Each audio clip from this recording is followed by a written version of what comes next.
தேவ் அவங்க ஒன்னு பார்க்கல, போட்டோ எடுத்துட்டு இருக்காங்க.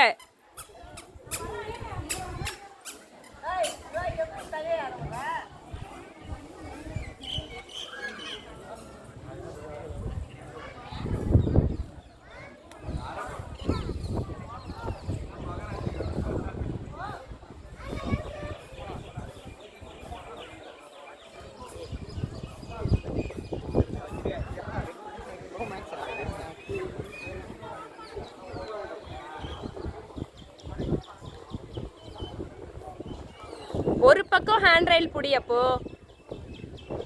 ஆ